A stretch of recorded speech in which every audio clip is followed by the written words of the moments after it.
네, 우리 할렐루야 샬롬하고 서로에게 축복하고 인사하는 그런 시간 같습니다. 저 뒤에 우리 예지, 이뻐지는 예지한테 먼저 같이 눈 맞추고 인사하죠. 할렐루야 샬롬 샬롬 샬롬 샬롬 샬롬 샬롬 샬롬. 하나님 사랑합니다. 여러분 주 안에서 사랑합니다.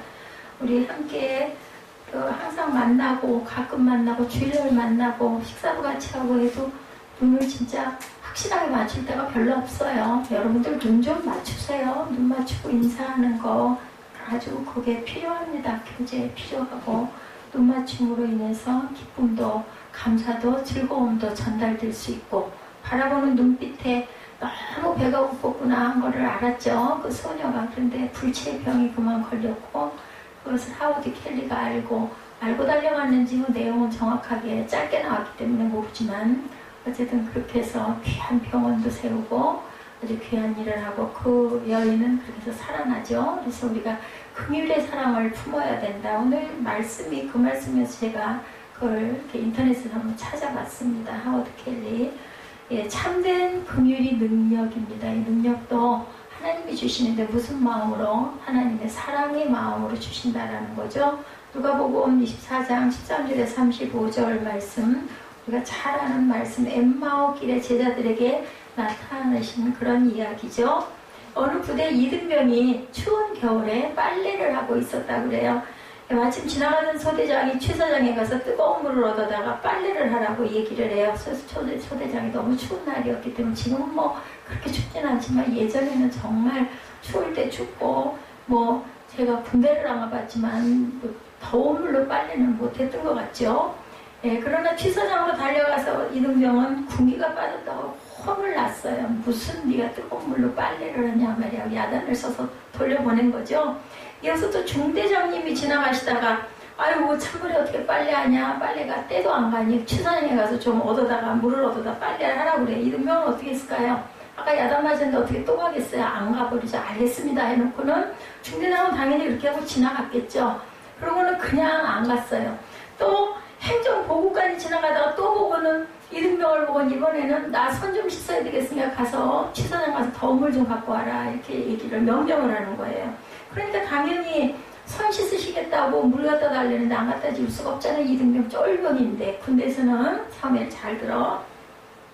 가서 뜨거운 물을 갖다가 드렸어요. 그랬더니 행정보고관이 뜨거운 물을 본인이 손을 씻는 게 아니라 이 이등병에게 이 물로는 빨래 빨기는 너무 부족하겠지만 손이 너무 시려우니 손을 조금씩 녹이면서 빨래를 빨아라. 그리고 그렇게 해주고 배려를 해주고 갔다라는 거예요. 여러분들 소대장도 있었고 중대장도 있었고 행정보고관도 있었어요. 세 사람이 지나갔어요. 그죠? 그런데 이등병을 다 배려하는 마음이었죠. 명령을 내린 그 이유는 왜냐하면 손 시려운데 찬물로 한겨울에 빨래 빨면은 안 되니까. 그런데 결과적으로 이등병에게 도움을 준 사람은 누구예요?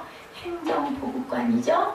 예, 방법을 그렇게 이 사람이 할 수 있는 방법을 동원해 준 거예요. 우리는 이러한 긍휼의 마음이 누구 마음이에요? 예수님이 긍휼의 마음이죠. 우리를 가자고 하는 심리도 가지고 겉옷을 달라고 하면 속옷도 벗어주고 그리고 원수도 사랑하고 이런 말씀의 내용이 오늘 엠마오로 가는 제자들에게 예수님께서 나타내셔서 행하신 일이라는 겁니다. 여러분들 우리는 흔히 긍휼을 베푼다는 것을 누군가를 돕는다는 차원으로 그리고 또한 생각할 때 많은 도움을 받는 사람의 마음마저 살피는 것이 참된 긍휼이다.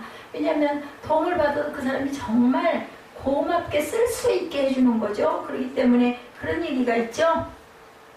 배고프다는 사람에게 당신 밥 먹어, 춥다는 사람에게 당신 옷 입어. 이 정도는 이건 아무것도 아니라는 말만 하고 마는 거는 아무 소용이 없다라고 성경에 정확하게 기록이 되어 있습니다. 참된 긍휼이란 무엇인지 우리 함께 나누고 생각해 보시고 거기까지 내가 못했었네 이면은 한번 작은 거라도 근데 뭐 가장 가까운 주위에서라도 한번 실천해 보시면 어떨까 싶습니다. 우리가 아는 긍휼의 이야기하고는 조금 거리가 먼 내용처럼 보이기도 하죠. 부활절이 많이 듣던 엠마오로 가던 두 제자 이야기, 슬픔에 가득 찼던 두 사람이 부활하신 주님을 만났다는 이야기 정도로 우리는 엠마오 두 제자 얘기를 알고 있는데 가만히 생각해보면 정말 긍휼이 필요한 사람을 만나시는 예수님의 방식이 들어있는 이야기가 아니냐 저는 이렇게 생각을 합니다. 오늘 보면 17절이죠. 예수께서 이르시되 너희가 길 가면서 서로 주고받고 하는 이야기가 무엇이냐 하시니 두 사람이 슬픈 빛을 띠고 머물러 서더라. 왜 이렇게 슬픈 빛을 띠고 머물러 섰을까요? 예, 영어 성경에 다운캐스트라는 표현으로 뭐라고 나와서 슬픔을 표현하고 있습니다. 사전적 의미로 보면 행복하지 않고 자신감을 잃고 소망을 잃은 모습이다. 예, 이렇게 나와 있어요. 혹은 영적으로 침체된 상황, 엠마오로 가는 두 제자가 직면한 상황이 바로 다운캐스트다라는 뜻이라는 거죠. 오늘 13절에 이렇게 시작합니다. 그날에, 예, 이날은 예수님이 십자가에 달리시고 부활하신 날이에요. 그러나 이들은 그 소식을 모르고 있었죠. 그들이 아는 것은 자신들의 인생을 걸고 따랐던 예수께서 십자가에 달리셨고 죽으셨다는 그 소식이 얼마나 슬프겠어요. 그죠? 너무나 낙담이 되겠죠. 이제는 진짜 예수님 돌아가셨구나. 이제 누구도 부활할 거라는 생각은 안 했던 거죠. 14절에 이렇게 말씀하죠. 이 모든 이 된 일을 서로 이야기하더라. 이렇게 오늘 본문에 나타나 있습니다. 그들이 하는 이야기는 이미 알고 있었던 절망의 이야기였겠죠. 절망이 무섭죠. 절망의 그늘이 들어오지면 소망이 보이지 않습니다. 제가 며칠 전에 금요철야 때예요. 내가 뭐하러 사나 하는 생각이 들었어요. 그날 조금 어떤 작은 일이 있어가지고.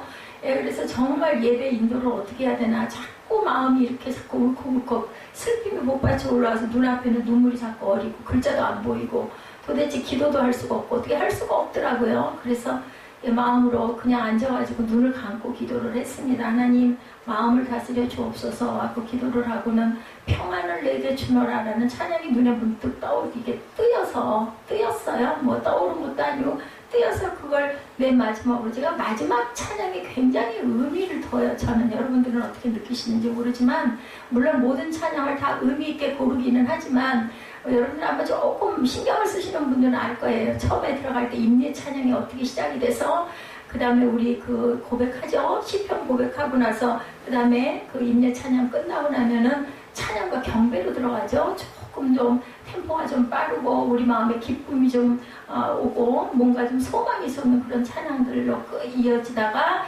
맨 마지막에 말씀하러 들어가기 직전에 마무리 찬양할 때서는 잔잔한 찬양으로 깝니다. 깔면서 우리 마음을 정돈하고 우리 찬양이 저는 기도라고 생각을 하거든요. 그 찬양의 가사가 저는 정말 너무 좋아요. 뭐 그 곡도 물론 좋지만 뭐 잘 못할 수도 있고 너무 높을 수도 있고 반복이 많아가지고 조금 좀 불편할 수도 있어요. 때에 따라서는 저도 다 이렇게 기억을 전부 다 하지 못하기 때문에 틀었는데 중간 반복이 너무나 많아가지고 너무 미안할 때가 있어요. 아유 저 찬양하는 우리 에스더 얼마나 목이 아프고 얼마나 피곤할까 이런 마음이 드는데 뭐 중간에 그걸 뚝 끊을 수도 없고 이랬던 적도 참 많습니다. 그런데 어찌됐든 간에 저는 찬양도 곡조가 있는 기도라고 생각을 해요. 그래서 마무리할 때는 하나님께 의탁을 합니다. 항상 마음에 기쁨과 감사와 감동이 오게 해주옵소서. 그 마음으로 마지막 찬양을 늘 하거든요. 오늘 찬양도 마찬가지였어요. 그 멀고 먼 그 길을 돌아서 내가 이 자리 저에게 하는 기도예요. 여기 왔네 라는 그 가사가 너무나 좋습니다. 눈에 뜨이지 않고 잊어버려서 틀지 못할 때도 있지만 근데 그날 그 평안을 너에게 주노라라는 찬양이 눈에 이 찬양 노트가 엄청 많아요. 그러다 보니까 뭐 어디를 찾아야 할지 모를 때도 있는데 그날따라 나중에는 그걸 찾았어요. 몇 장인지를 몰라가지고 눈에 띄어가지고 그 찬양을 틀었는데 어떻게 은혜가 되고 그 찬양의 내용 전체가 그날의 그 전도서를 우리가 금요일날 가고 있거든요. 전도서 내용 전체더라고요. 평안을 너에게 주노라, 기쁨을 너에게 주노라, 사랑을 너에게 주노라, 그리고는 맨 마지막에 소망을 너에게 주노라 했어요. 제가 그때 깨달았던 게 뭐냐면 사람은 소망이 있어서 있어야 사는구나. 기쁨도 좋고 감사도 좋고 모든 것 평안도 좋지만 우리의 그것은 살아가는 부분에 있어서 크든 작든 소망을 갖고 살아가야 되는구나. 뭐 갑자기 여러 가지 상황이 있지 않겠습니까? 그래서 제가 주방에 가서 예배가 끝나고 12시 한 반쯤 됐나요? 밥을 찾아가지고 밥을 먹었어요. 막 비벼가지고 그냥 좀 작은 양이었지만 왜냐하면 살아야 되겠다는 마음이 있었더라고요. 이게 하나님의 치유예요.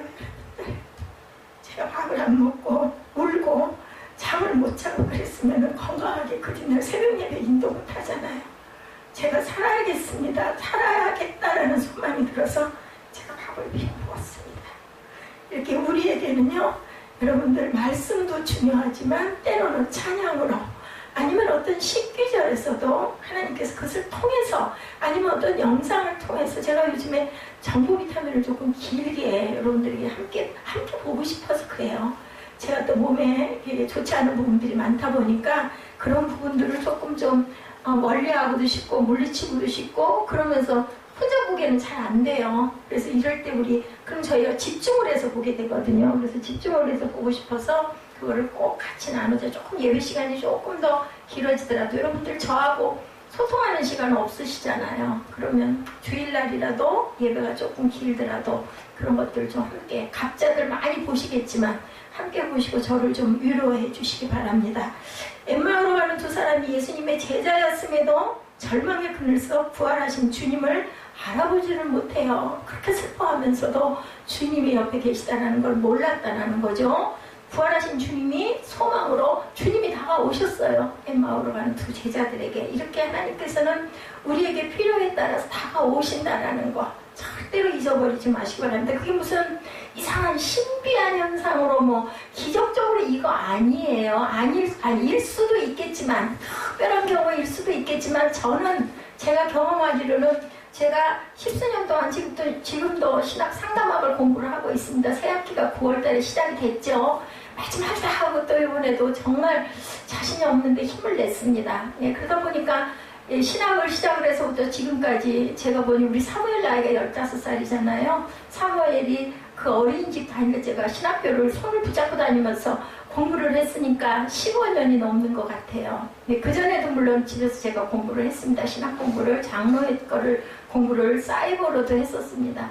그러니 벌써 16, 17년 정도가 되는 것 같은데, 이렇게 처음에는 하나님께서 정말 막 강권적으로 막 기도할 때마다 막 보여주시기도 하고 막 너무 감동으로 막 엉엉 울기도 하고 막 방언을 하기도 하고 막 그런 것들이 충만했는데, 지금은 어떠냐면요, 생활 속에서 오셔요. 제게 어떤 힘도 주시고 감동도 주시고 막 그 혼자 있잖아요. 늘 혼자, 거의 혼자잖아요. 또 혼자가 싫지 않아요. 저는 그러면서도 여러 가지 힘든 일도 많이 일어나고 혼자 극복 못하는 일들도 많이 나타나고 깜깜해지기도 하고 또 혼자 도대체 이걸 어떻게 해야 될지를 모르겠고 힘으로 하는 일은 제가 도저히 이제는 못하기 때문에 그럴 때마다 하나님께서는 내게 위로를 주시는데, 그날도 여지없이 구해야 돼요. 그 대신 여러분들 가만히 있는데 오시지는 않아요. 절대로. 여러분들 더울 때 어떻게 해요? 선풍기 버튼 눌러야 되잖아요. 에어컨 버튼 눌러야 되잖아요. 답답할 때 어떻게 해요? 좀 밖으로 나가서 숨을 쉬어야 되잖아요. 그거 안 하고 앉아가지고 하나님이, 내가 아무리 하나님 믿어도 소용없어, 이렇게는 생각하시면 안 돼요. 내가 움직여야 돼. 행동해야 돼요. 그래서 사실은 아까도 우리 잠자를 때 반드시 누워 자고 여러 가지 좋지 않은 습관들 얘기하는 것도 한 번씩 들으면서 내가 할 수 있는 거, 대단한 것들은 아니더라도 한두 가지씩이라도 실천을 해보세요. 아무도 다 알아. 알면 뭐해. 안 하는데. 저는 요즘에 설탕을 거의 더 잘 안 먹게 되더라고요. 몸에 나쁘다는데 그게 먹고 싶어 죽겠으면 모르겠지만 그렇지 않다면 그렇게까지. 그냥 커피도 엄청 줄어들고 하루에 한 잔 먹던 거 요즘은 한 2, 3일에 한 잔, 그냥 정말 피곤할 때 이렇게 조금씩 줄여보는. 그래서 제가 막 오래 살고 싶어서 그런 건 아니에요. 몸에 나쁘다는 거는 되도록이면 하지 않고, 좋다라는 건 장려를 하고, 저 마늘을 어떻게 해야 될지는 아직 저는 결정을 못했습니다. 많이 먹는 게 저는 혈압도 있고, 그죠? 우리 그 여러 가지 기능들, 소화 기능도 좋게, 몸도 따뜻하게 해준다 그러고, 혈액순환도 좋게 해주고, 맑게도 해준다. 막 비싸고 막 대단한 거 이런 거 생각하지 마시고, 생활 가운데서 고기 드실 때, 그죠? 마늘도 조금 더 많이 그렇게 이렇게 점여가지고 그냥 생이 아마 제일 좋을 것 같아. 냄새가 나는 게 문제지. 그렇게 행동을 하셔야 됩니다. 믿음도 마찬가지라는 거. 15, 16절입니다. 그들이 서로 이야기하며 문의할 때 예수께서 가까이 이르러 그들과 동행하시나. 예, 가까이 오셔서 동행하셔요. 여러분들 모두에게, 저에게만이 아니라. 근데 누가 느껴요? 목마른 사람이 물 찾고 물 먹었을 때 시원하잖아요. 이런 것처럼 사모하는 사람은 느끼는 거예요. 근데 사모하지 않고 세상 시끄러운 속에 섞여가지고 불평, 불만, 원망, 한탄 이런 거 하면은 절대로 예수님을 느낄 수가 없어요. 생활하고 말씀하고 뭔 상관이야. 말도 안 되는 소리에 상관이 있거든요. 어떤 구절 하나를 탁 펴가지고 눈에 탁 끼어다 봐도 하나님이 내게 하시는 말씀이구나라는 게 거의가 동의가 됩니다.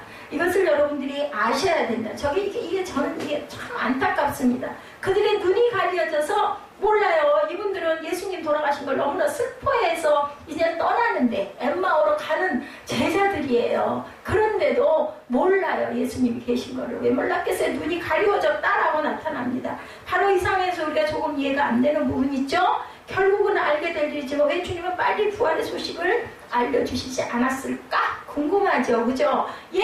나야! 하면 좋을 텐데 우리가 좀 그럴 거 아니에요. 나 여기 있어. 왜 슬퍼해? 이럴 거 아니에요. 예수님은 아무 말도 그런 말씀 안 하셨어요. 왜 주님은 그들이 하는 이야기를 들으시면서 함께 걷기만 하셨을까? 궁금하지 않으세요? 이런 거 궁금해 하셔야 돼요. 그러면 여기를 찾아보겠죠. 주석도 좀 보겠죠. 그죠? 아니면 뭐 어떤 설교, 유명하신 분들 설교도 괜찮습니다. 들으시겠죠. 근데 제일 중요한 거는요, 깊이 말씀을 자꾸 반복해서 읽으시는 거예요. 제가 3부 예배 여러분들 좀 지루하실 때도 있을 것 같은데, 제 설교 지루하실 것 같아서, 설교가 싫어서도 아니고, 말씀을 우리가 읽어가요. 이렇게 해서 저는 지금 소망이 뭐냐면, 이렇게 해서 성경 한 권을 이렇게 해서라도 한 권을 좀 읽고 싶다, 우리 함께. 이런 마음이 있어서 3부 예배는 꼭 제가 성경을 5장에서 6장, 어떨 때는 그걸 끊을 수가 없어서 한두 장이 좀 길어질 때도 있습니다. 여러분들 이해하시기 바랍니다. 그래서 하다못해 성경 한 권 통독해서 이런 마음이라도 들어야 되지 않을까. 그럼 두 번째는 좀 쉬우시지 않겠어요? 이렇게 해서 성경을 가까이 하시기 바랍니다. 아니면 언제 하시겠어요? 성찬 때 여러분들 성찬문 읽으라는 거 뭐 몰라서 그거 읽으라 뭐 한두 번만 읽으면 다 아실 거 저는 잘 잊어버립니다만 근데 자꾸 입술로 고백하시라고 그것도 기도거든요. 그래서 제가 그 기회를 어떻게 했는지 기회를 우리 김종국 집사님은 그런 걸 싫어하시기 때문에 근데 만약에 마음이 변하셔서 저도 좀 읽고 싶습니다 하시면은 아내가 계시니까 언제든지 통해서 그 마음의 그 뜻을 전하시면 제가 절대로 내가 이거 하세요 소리를 안 할 거예요. 예, 봐가지고 괜히 그런 걸로 서로 불편하면 안 되기 때문에 말씀을 묵상하면서 주신 마음입니다. 이것은 아주 주관적인 느낌이게 상상력을 우리가 발휘해야 되는데 기쁜 소식을 안겨주는 것보다 그들의 상한 마음을 보듬어 안으시는 예수님의 마음이 엠마오로 가는 두 제자들에게는 나타나 있습니다. 제가 언젠가 기도원에 갔다가 엠마오로 가는 두 제자의 그 사진이 너무 은혜가 돼가지고 제가 그 사진을 에스더에게 선물했던 기억이 나요. 그래서 방에다가 걸었었죠. 정말 너무너무 아름답게 마음에 그 정감이 느껴지더라는 거죠. 아무리 좋은 것, 물질적인 보상, 희망의 이야기보다 선행해야 하는 것이 상처의 치유가 아니었을까. 그죠? 어쩌면 부활하신 주님을 마주 대하게 될 당황함의 순간을 조금 밀고 있는 것은 아닐까.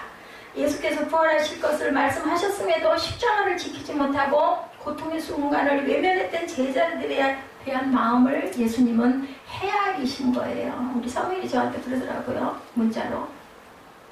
내 입장도 좀 생각해 봐 주세요. 맞아요.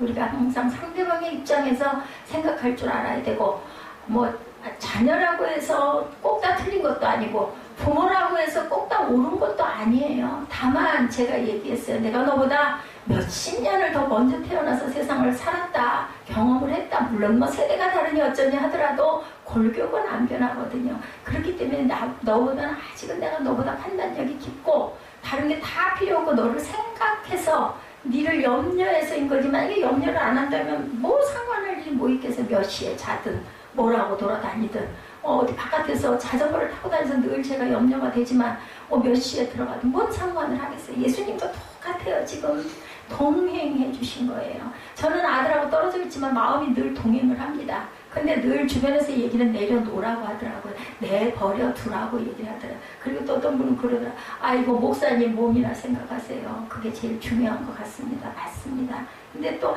네 그래야죠. 뭐 지가 알아서 잘 살겠죠. 말은 그렇게 하지만 그게 안 되는데 예수님도 오늘 보니 그러시네요. 그죠? 엠마오로 집에 고향으로 가는 두 제자 앞에 딱 옆에 나타나가지고 내가 누구다도 안 하고 길지 않은 여정이었지만 동행의 시간을 예수님이 가져주시는데 이게 엠마오로 가는 두 제자에게만 나타난 예수님이 아니고 저와 여러분 모두에게 항상 옆에서 동행하시는 주님이시라는 거 뭐를 통해서? 말씀을 통해서 찬양을 통해서 기도를 통해서 묵상을 통해서 항상 동행하세요. 그렇기 때문에 항상 예수님을 부르시기 바랍니다. 함께 들으며 걸으면서 긍휼의 마음으로 예수님께서는 들으면서, 그래서 상담의 제일 첫 번째가 뭐냐면요, 아유 듣고 당신은 이건 이랬고 저건 저랬으니까 여기서 여기는 틀렸고 요건 요렇게 해야 돼, 이게 상담이 아니라 들어주는 거. 그래서 상담학에서는 제일 먼저 상대방의 얘기를 얼마만큼 길게 들어주는가를 훈련한다고 합니다. 그래서 2시간 정도 기본으로, 나는 얘기 한마디도 안 하고 맞장구만 치면서. 근데 제가 실제로 이런 경험이 있었어요. 너무 속이 답답했을 때, 여기 우리 이전 예배할 때 오셨던 그 학장님, 그분이 여자분이시지만은 학장이세요. 예, 순복음 그 대학원 학장님, 대학교죠. 예, 대학교 학장님이 오셨었죠. 그분이 제 상담학을 처음에 담당을 하셨는데, 철없이 너무 죽을 것 같으니까 정말 전화로 장장, 제가 또 말을 하기 시작하면 얼마나 깁니까? 여러분들 아시죠? 한 10분 반 정도를 제 얘기를 했던 것 같아요. 근데도요, 아이고 그러셨군요. 아이고 얼마나 힘드셨어요. 아이고 그러셨네요. 계속 그 얘기만 하시면 나중에 깨달았어요. 이분이 상담학적으로 내 속 답답한 얘기를 다 털어놓으라고 이렇게 들어주셨구나. 얼마나 힘드셨을까. 그러더니 상담학 점수를 100점을 주셔가지고 또 제가 깜짝 놀랐잖아요. 그거 어떻게 100점을 받겠어요, 그죠? 예, 그때 실기도 있었고 레포트도 있었고 시험도 있었는데 그렇게 썩 잘하지도 못했는데 100점을 받은 기억 잊어버릴 수가. 첫 번째 100점이었어요. 물론 지금 뭐 공부하면서 100점 만점도 받고, 제가 자랑스럽게 지난 그 졸업하는 마지막 학기에서는 장학금도 받았답니다. 성적 장학금이에요. 2등 했대요, 전교에서. 예, 그래서 그동안 장학금 못 썼어요. 조기 졸업을 해버리는 바람에. 그래도 어쨌든 이런 긍휼의 이야기가 엠마오로 가는 2 제자의 이야기뿐일까? 아니에요. 그죠? 제가 말씀드렸죠? 바로 우리한테 살아가는 저와 여러분의 이야기라는 것. 주님의 동행을 한마디로 표현하면 여러분들 다른 말로 동행이 뭐예요? 배려예요. 배려의 마음. 아까 제가 군인 이등병 얘기했죠? 이 배려 중에서 기가 막힌 배려는 행정부 아니었었죠? 그 사람이 쓸 수 있게끔 물을 떠갖고 오라고 하는 그런 마음. 저 사람 입장에서는 어떤 게 좋을까를 늘 생각할 줄 알아야 된다. 우리 인생에는 긍휼이 필요한 순간들이 너무너무 많습니다. 특히 저는 약해지면 긍휼이 많이 필요해요. 힘있고 건강할 때는 뭐 남을 긍휼한 마음으로 바라봐주고 도와줘야 되겠죠. 근데 긍휼이 필요한 사람들은 대개는 연약하고 나약하고 가진 것 없고 그저 힘든 일 못하는 사람들이 긍휼의 마음을, 누군가가 나를 위해서 좀 긍휼을 베풀어줬으면 하는 마음들을 푸는 거예요. 엠마오로 가는 이 2 제자는 예수님이 보시기에는 내가 긍휼로 얘를 품어야겠구나. 이 제자가 온전한 녀석들인데 해서 어떻게 했어요? 엠마오로 가다 말고 되돌아서가지고 다시 그저 예루살렘으로 가지 않습니까? 그래서 예수님 기다리죠? 마가레다르 방에서 기도하고 아마 거기서 성령을 받았으리라고 믿습니다. 다시 말한다면 참되지 못한 긍휼, 참된 긍휼이 있고 참된 능력이 나타나는데, 참된 긍휼에는 참된 능력이 나타나는데 필요한 긍휼이 있는가 하면 내가 베풀어야 할 긍휼도 있다. 내가 받아야 할 긍휼이 있는가 하면 또한 내가 나보다 약한 사람들에게 베풀 긍휼도 있다. 다시 말한다면 참된 긍휼과 참되지 못한 긍휼도 있다라는 거죠. 여기서 참되지 못하다는 것이 거짓되었다라는 얘기가 아니라 잘못된 방식의 긍휼. 아까 이등병들에게 소대장과 중대장이 명령한 그 명령은 조금 잘못됐죠. 틀렸다기보다는 그 이등병은 그것을 누리지를 못했으니까. 근데 내가 쓸 물을 좀 가서 가져와라 해가지고 그 물을 다시 주지 않습니까? 이런 긍휼, 그를 배려하는 긍휼이 온전한 참된 긍휼이다. 단순한 긍휼로 이해한다면 우리는 그저 마땅히 해야 하고 할 수 있는 일이 무엇인지 일 중심적으로 생각하면 되는데, 이러한 긍휼은 때로 의무적이고 자기 보상 심리에서 나올 때가 많기 때문이고, 오늘 우리가 알고자 하는 것은 마땅한 일이 아닌 배려의 방식을 우리가 좀 생각을 해봅니다. 2015년 참 놀라운 이야기가 있어요. 2월 국민일보 중에 한 2년 가까이, 2년 됐죠. 국민일보에 보았던 스포츠 기사가 난 걸 제가 봤습니다. 크게 이겼다고 징계를 받았어요. 이런 일이 있어요. 여러분들 너무 크게 이겼다고. 미국 여자농구, 근데 그거 자료를 좀 찾아봤더니 없더라고요. 미국 여자고등학교 농구 경기에서 너무 큰 점수차로 이긴 감독이 징계를 받았다는 최신 외신 보도가 언뜻, 저도 깜짝 놀랐어요. 미국 캘리포니아주의 아로요 밸리 고교와 블루밍턴 고교의 경기에서 아로요밸리 고교는요, 자그마치 161대 2라는 엄청난 점수차로 대승을 거두었다고 합니다. 하지만 승장 마이클 앤더슨 감독에게 돌아온 것은 참사가 아니라 2경기 출장 정지 처분이었다 그래요.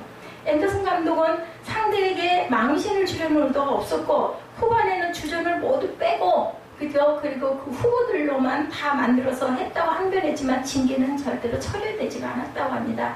패한 블루밍턴 고교 데일전 감독은 상대팀 감독은 공격과 수비를 가르치는 데는 훌륭한 지도자지만 윤리적인 면에서는 모르겠다 이렇게 꼬집었다고 기사에 나온 내용이에요. 승리 지상주의에 길들여진 스포츠 문화에서 승장이 징계를 받거나 해임된 이유는 납득이 어려워요. 저도 그래서 이런 것도 징계가 되나? 이런 마음이 들더라고요. 그래서 이럴 수도 있구나 싶어서 제가 발췌를 했습니다. 서양의 기사도 정신, 신사도에서 비롯된 스포츠맨십은 비록 상대가 약팀이라도 최선을 다해 경기에 임할 것을 얘기하고 있다고 합니다. 그것이 상대에 대한 존중과 예의라는 것이다. 스포츠맨십의 요체는 공정하게 경기에 임하고 비정상적인 이득을 얻기 위해서 불의한 일을 행하지 않고 항상 상대편에게 예의를 짓고 승패를 떠나 결과에 승복하는 거라고 합니다.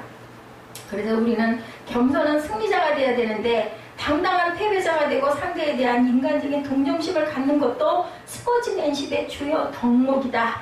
하지만 아로요밸리 고교 선수들은 감독의 지시대로 경기 내내 풀코트 프레싱으로 상대를 압박하고 블루밍턴 고교가 상대 코트로 넘어간 것이 4, 5회에 불과할 정도로 일방적인 경기를 펼쳤고 전반전 점수가 104대 1이었으므로 진 팀의 2점은 자유투로 얻었다고 해요. 자유투로. 근데 뚫지를 못한 거예요. 최선을 다했음에도 이 경기가 비난을 받은 것은 바로 상대에 대한 배려가 전혀 없었기 때문이다. 약자를 불쌍히 여기고 함께 아파하는 마음, 긍휼함은 스포츠맨십의 가장 중요한 덕목임을 감독은 가르치지 않았다라고 두 경기를 출전을 못하도록 징계를 했고 징계를 받았다라는 겁니다. 그렇다면 마땅한 일이란 뭘까? 그죠? 이런 일도 있습니다. 우리가 할 수 있는 최선이란 과연 무엇일까? 우리는 늘 나는 할 일을 했고 최선을 다했다라고 말하면서도 행복하지 않은 이유는 무엇일까?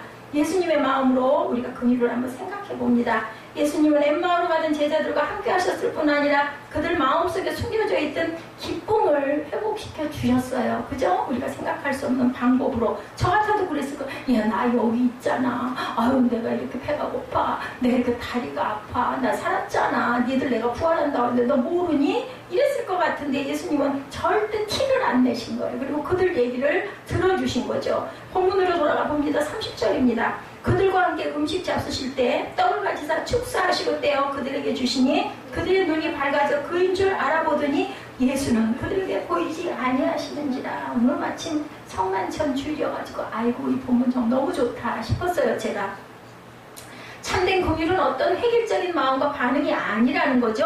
단순히 불쌍히 여기는 자신의 감정이 아니라 깊이 배려하는 행동이다. 그래서 제가 아까 이등병 얘기를 제일 앞에 초두에 실었습니다. 왜 예수께서 떡을 가지고 축사하셨을까요? 여러분들 우리가 성경을 볼 때 믿음의 상상력을 발휘하는 것이 필요하는데 아마도 이들이 예수님을 따라다니던 제자였던 것으로 보아서 오병이어의 기적의 현장에 있지 않았을까? 예, 이런 추정이 되죠. 어쩌면 그 기적을 보고 생명의 떡에 대한 주님의 말씀을 들으며 제자가 되기로 헌신한 그런 사람이 많았을 것 같아요. 저와 여러분도 그러지 않겠어요? 막 기적이 일어나는데 이분이 진짜 하나님 아들인가 봐 이런 마음이 들죠. 눈에 막 보이니까. 예, 그래서 따라다니는 사람들이 굉장히 많았던 거죠. 바로 그들의 가슴을 뛰게 했던 그 순간을 그것을 생각나게 하시려고 떡을 가지시고 축사를 해주시지 않았을까? 인 거예요. 중요한 것은 예수께서 그들을 긍휼히 여기시는 마음으로 도움을 준 것이 아니라 그들의 눈이 밝아지도록 도와주셨다는 거예요. 보는 건 누가 보라고?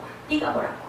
내가 그냥 여기 있어 하고 딱 앞에다 갖다 내주면 간단하고 빠른데 우리는 요즘 세상이 그런 세상 아니에요? 뭐 길게 설명하고 돌려서 하고 이거 너무 피곤해요. 그래서 뭔데? 우리가 물어볼 땐 늘 그렇게 했는데 예수님은 그 방식이 아니셨다라는 거죠. 예, 눈을 뜨고 볼 수 있도록 해주셨다. 이게 바로 여러분들 믿음의 능력이에요. 이것을 아시기 바랍니다. 긍휼을 받은 것으로 끝나는 게 아니라 소망을 두고 긍휼의 고리를 만드는 사람으로 바꾸셨다라는 것. 왜냐하면 그 일로 인해서 슬픔이 사라진 것이 아니라 또한 사명을 찾았어요. 사명을 찾았으니 뭐 슬플 겨를이 어디 있어. 아, 나 이거 해야 되는구나. 이 마음이 드니, 그죠? 그럴 여유가 없죠. 아, 뭐 절망할 틈이 어디 있습니까? 그들의 삶의 방향을 바꿔주셨다. 예수님께서는 참된 변화란 이런 것이겠죠? 예수께서 우리를 변화시켰던 가장 강력한 방법은 긍휼이었는데, 긍휼이란 우리가 기대하지 않았던 방법으로 다가오거나 우리의 보편적인 생각을 뛰어넘는 것이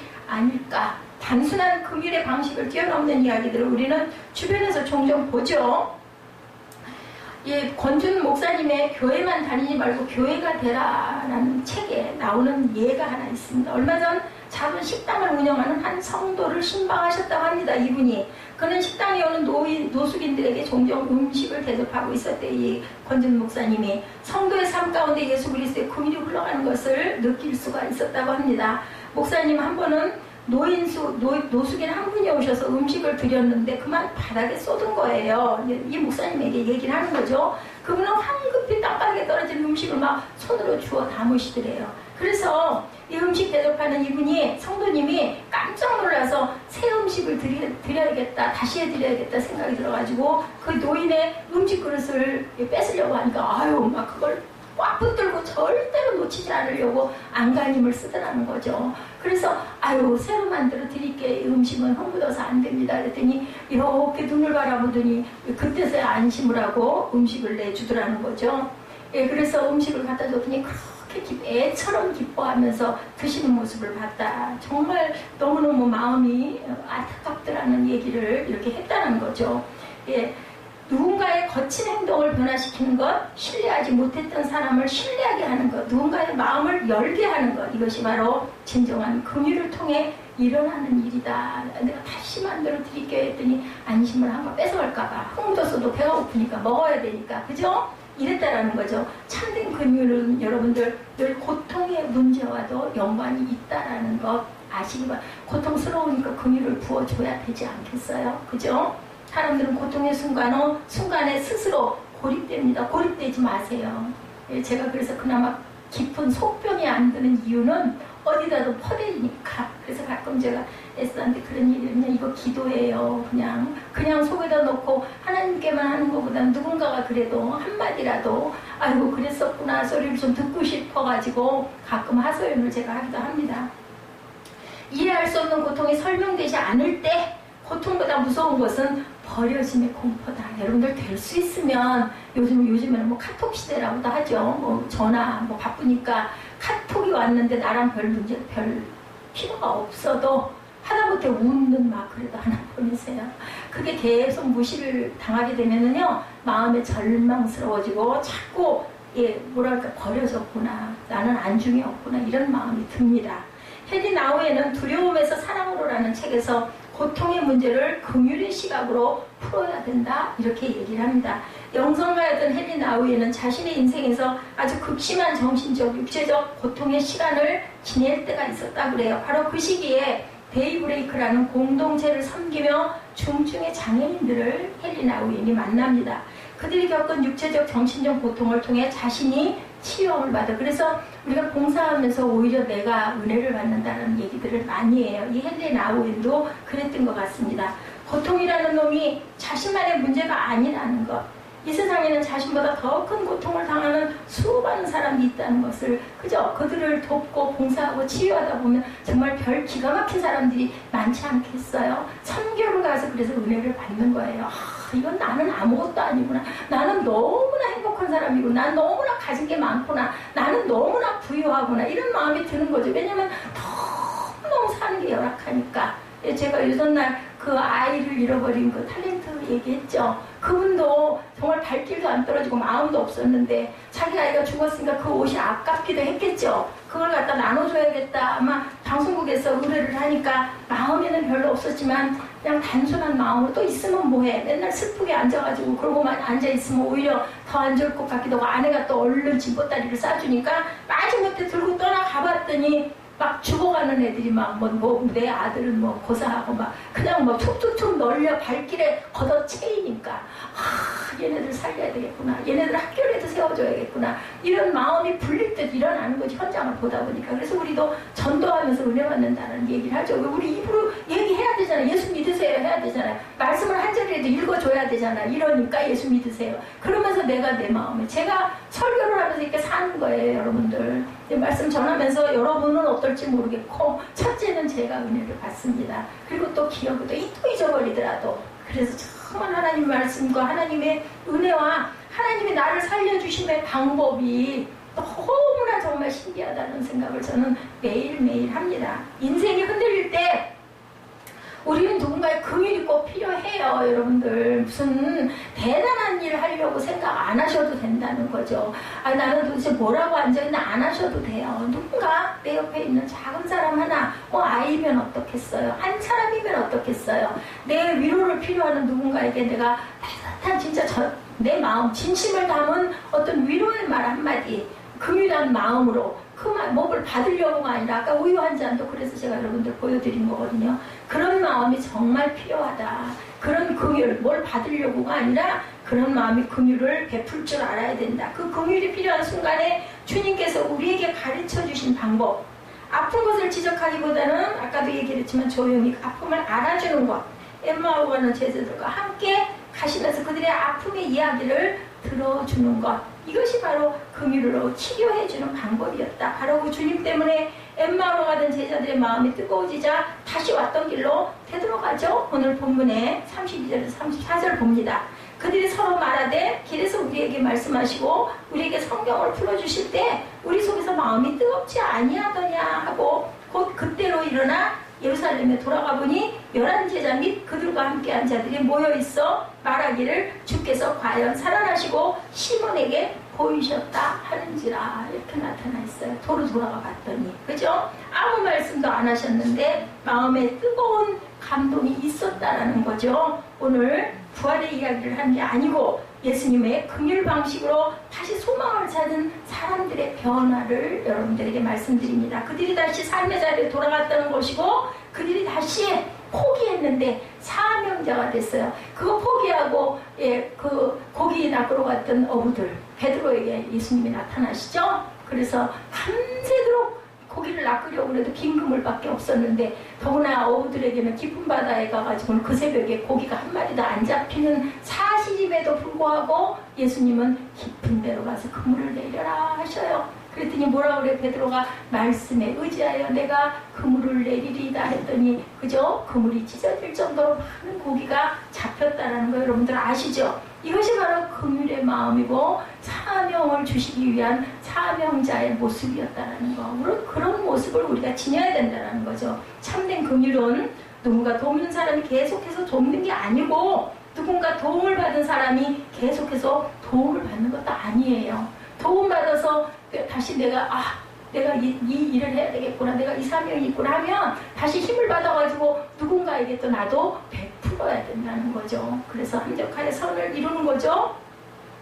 누군가 인생 삶을 바꿔놓는 이야기입니다. 아주 중요한 이야기예요. 어쩌면 이야기가 부활하신 주님을 만나 감사하는 이야기로 끝났을지도 모를 이야기인데, 상처와 슬픔에서 치유된 제자들이 다른 사람들과 그들이 경험했던 것을 나누는 이야기로 돌아가가지고 모여 앉아가지고 기도만 했겠습니까? 자기들 간증도 했겠죠. 그죠? 함께 모여가지고 그러면서 또 그렇구나, 맞아, 내가 이렇게 오기 잘했어, 서로 보면서 이런 마음들이, 우리 기도원 가면 그런 일들이 많죠. 조심해야 되긴 하지만 정말 간증도 하시는 분들 너무너무 많아요. 지금도 뭐 똑같습니다. 보면은 우리가 꿈꾸는 긍휼의 이야기는, 예수님의 방법은 그들 속에 있던 아픔의 이야기를 끄집어내셔서 바꾸어 주셨다. 그들과 동행하며 예수님은 이들이 왜 그렇게 슬퍼하는지 이야기를 시키신 거죠. 모르셨겠어요? 아시면서도 끄집어내신 거예요. 그 이야기를 하게 하신 거예요. 그죠? 그들의 모든 이야기를 들으신 주님께서 이렇게 말씀하시죠.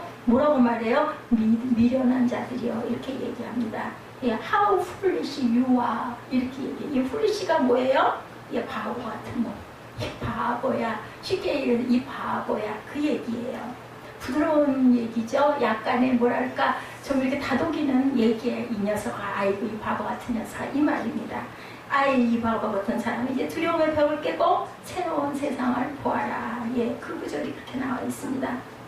누가복음 24장 25절이 이제 비약해서 상상한다면 이렇게 이어지겠죠. 지금까지 그들 곁에 서서 함께 가던 낯선 사람이 자신들의 이야기를 들어주었으므로 이제 이들도 그 낯선 이의 말을 들을 준비가 이제는 된 거예요. 예수님께서 실망하여 어떤 제자들에게 성경 이야기를 자세히 풀어주십니다. 예수께서 이야기하신 후에 제자들이 이렇게 말하죠. 32절에 길에서 우리에게 말씀하시고 우리에게 성경을 풀어주실 때 우리 속에서 마음이 뜨겁지 아니하더냐. 두려움과 혼란에 쌓였던 그들의 마음이, 그들의 눈이, 마음의 눈이 풀린 거예요. 이제 맺혔던 것들이, 그죠? 예를 들면 약간 부정적으로 생각했던 것들이, 예수님 없어, 그런 거 없어 했는데 이야기를 들으면서 감동을 받았다라는 거죠. 그것은 뭐였냐? 주님의 사랑의 긍휼이었다라는 거. 그냥 의무적으로 알려줘야지 이런 게 아니라 정말 자세히 들어주고 그들의 마음을 아이고 이 바보야 이것도 몰라? 이렇게 얘기했다라는 거죠.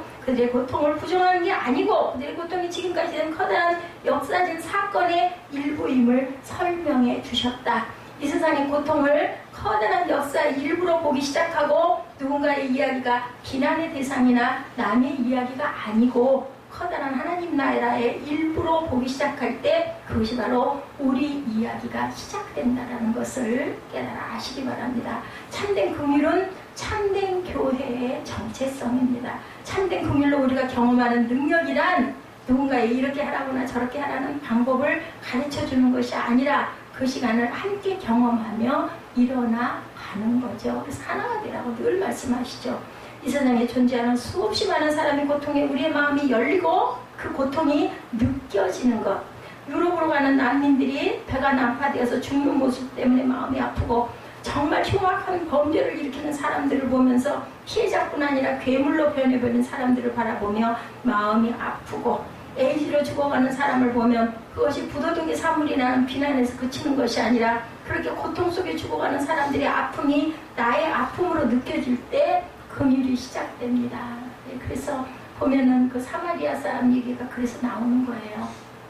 에이즈 걸렸다고 누가 가까이 가겠어요? 제가 본 그 드라마 뭐 러브스토리 하거든가요? 거기에 보면은 거기에 나오는 그 이수인이라는 타렌트가 그가 에이즈 걸린 옛날에는 엄청난 유명한 운동선수였더라고. 농구인지 뭐 축구인지. 그런데 에이즈가 걸려서 다 죽어가는데 그 피고름 짜내고 막 밥을 떠먹여주고 그저 가가지고 막 몸을 닦아주고 전 그걸 보면서 물론 뭐 드라마긴 하지만 그런 사람이 있는 거죠. 마더 테레사 같은 분들 그리고 지금도 있어요. 사역하시는 분들 그렇게 노인이 싫고 말도 안 되죠.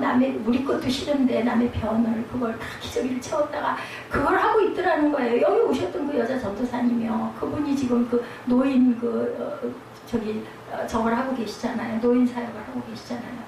정말 싫었대. 자기는 진짜 그런 거 너무너무 싫었대. 근데 어느 날인가 할머니 막 똥을 주무르고 있더라는 거야. 자기가 그 기저귀를 갈아채우고 막 끼고 하면서 닦아내고 하면서 막 안 만지고 베개 냄새가 얼마나 나게. 근데 그런 게 하나도 그렇게 더럽게 느껴지지가 않더라고. 예, 그런 분도 계세요. 저는 제 힘으로 제 생각으로는 말도 안 되죠. 근데 하나님이 변화시키시면 이렇게 한다라는 거죠. 어떤 성교팀이 네팔을 방문했다고 해요. 정말로 네팔이 덥다고 그러죠. 그리고 정말 지저분하대요. 뭐 운전하는데 직선도 없대요. 차선도 없대요. 엉망진창이라고 합니다. 정말 무례하고 사람들이 무슨 예의도 없고 상하수도 시설도 제대로 되지 않고 쓰레기는 아무데나 버리고 제가 옛날에 이태리 갔을 때 그렇게 아주 지저분했던 기억이 나요. 지금 물론 안 그렇겠지만 우리나라도 그땐 지저분했어요. 근데 지금 여기는 그렇다고 합니다. 네팔이라는 나라가. 그러다 보니까 정말로 불쌍하다는 너무 가난하게 사는데 너무 난민들이 왔는데도 전혀 불쌍하지 않았다고. 이분들이 선교팀으로 갔으니까 거기 좀 도와주고 싶어서 간 건데 아이고 여기는 도와줄 나라가 아니다 그랬다는 거죠. 그런데 며칠을 지나면서 그곳에서 살아야 하는 사람들의 고통이 눈에 들어오더라는 거예요. 며칠 지나다 보니까 처음에는 너무너무 인상이 나빴는데 국경적으로 접한 인도라는 거대한 나라의 주권을 뺏기고 스스로 아무것도 할 수 없는 나라랍니다. 히말라야는 히말라야에서 흘러내리는 풍부한 수자원이 있는데도 스스로 댐을 만들거나 물을 조절할 수도 없는 능력이 없는 아주 무기력한 나라가 네팔이라고 합니다. 인도에서 국경을 봉쇄하면 할 수 있는 것이 아무것도 없는 나라, 중국과 국경이 맞대어 있지만 험한 산을 넘어야 하는 난관으로 인해서 그들은 꼭 갇혀있는 것 같은 그런 상태의 나라래. 우리 대한민국은 정말 얼마나 축복을 받았는지 저는 늘 그 생각이 나. 아유, 나라를 이렇게 작게 해주시고 그저 유관순 열사를 통해서 3.1운동이 일어난 것도 보니까 선교사님들의 도움으로 양딸을 삼으면서 그 영명학교라는 학교를 유관순 열사가 갖고 뭐 내용을 알다 보면 기가 막혀요. 하나님의 그 기적이면 뭐니 해도 예수가 우리 땅에 들어오면서 이 나라는 살아난 거예요. 뭐 다른 말 할 필요 없어요. 그리고 또 유관순 열사 그 아버님도 또 장모님이셨다고 그러죠. 그리고 3일 금식하고 나서 그 태극기를 가지고 결심을 하고 동생 얘기예요. 실제로 있었던 얘기고 그러니 얼마나 감사한가. 그래서 비난이 아닌 슬픔이 그들 눈에 들어오기 시작하면서 선교팀들이 이런 말이 나오기 시작했대요. 이 나라에도 새마을운동이 시작됐으면 좋겠다. 우리나라처럼. 이 나라에도 우물을 좀 파줘했으면 좋겠다. 이 나라에도 아이들이 교육을 받으라 스스로 헤쳐나갈 수 있는 능력이 있게끔 학교를 좀 세워줬으면 좋겠다. 이런 마음, 긍휼이란 단순히 불쌍히 여기는 마음이 아니라 고통이 느껴지는 것이라는 말이 이해가 됐다고 해요. 그분들이 느끼지 못하는 고통으로 긍휼을 이야기한다면 가진 자의 도덕적 보상 심리밖에 안 된다. 긍휼의 마음이 우리 마음에 느껴져야 되는데 그것보다는 어우 싫어, 아이고 무서워, 아이고 냄새나, 아이고 더러워 이래가지고는 안 된다는 거죠. 근데 그것도 우리 마음대로는 아니에요. 하나님이 그런 자로 쓰시려면 그런 힘도 능력도 부어주신다. 긍휼이라는 것은 하나님의 능력이 우리에게 임하는 마음인 거예요. 그것이 바로 긍휼이다. 위대한 인물들의 위대한 이야기들은 작은 데서부터 시작된다는 것을 여러분들 잊지 마시기 바랍니다. 내가 그런 일을 어떻게 그러실 필요 없으세요. 하나님이 쓰시기 원하면 기도하고 훈련하고 작은 일부터 시작하도록 하나님이 하신다.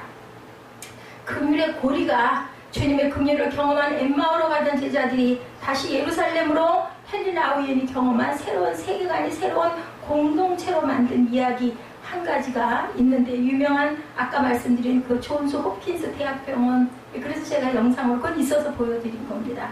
2016년 3월 시민일보에 기고된 글인데 굉장히 인상적이죠. 미국 존스 홉킨스 병원의 설립자인 하워드 켈리는 큰 설탕 도매업 사업가의 외아들로 태어나서 어린 시절을 아주 유복하게 지낸 사람이에요.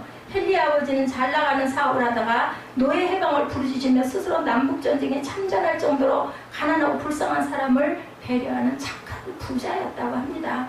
하워드 켈리는 집안이 넉넉했는데도 대학 등록금을 아버지에 의존하지 않고 모두 아르바이트로 아까도 그 아르바이트 하는 거 보셨죠? 1880년 늦봄 어느 날 하워드 켈리는 자전거로 시골을 돌아다니며 방문 판매를 하면서 학비를 버는데 그날따라 너무 물건이 팔리지 않았다고 그래요. 배고픔에 지친 그에게 남아있는 것은 동전 한 입. 아무리 둘러봐도 주위에는 자기 물건을 팔아줄 사람은 보이지 않을 그때 바로 아까 그 소녀를 만난 거죠. 아주 초라한 시골집이었다고 그래요. 그 집이 아까 우리 영상에는 되게 귀여운 아이와 아주 이쁜 집으로 그렇게 나타나지만 실제는 그랬다고 합니다. 밥이라도 얻어먹을 요량으로 그 집 문을 두드렸고 젊고 아름다운 여성이 문을 열었는데 너무 긴장해서 그만 밥을 달라고 못하고 물 한 컵만 주세요 한 거예요. 그랬더니 그 여인이 이렇게 보니까 너무 허기져 보이고 배고파 보이니까 우유를 한 컵을 따라준 게 나중에는 자신의 생명을 구하는 일, 알고 했겠습니까? 우리는 하나님은 알고 하려고 의도하는 자에게 주시지 않아요. 정말 진정으로 누군가를 정말로 그냥 거저주는 마음으로 주었을 때 분명히 여러분들에게 복으로 거꾸로 돌아온다라는 것.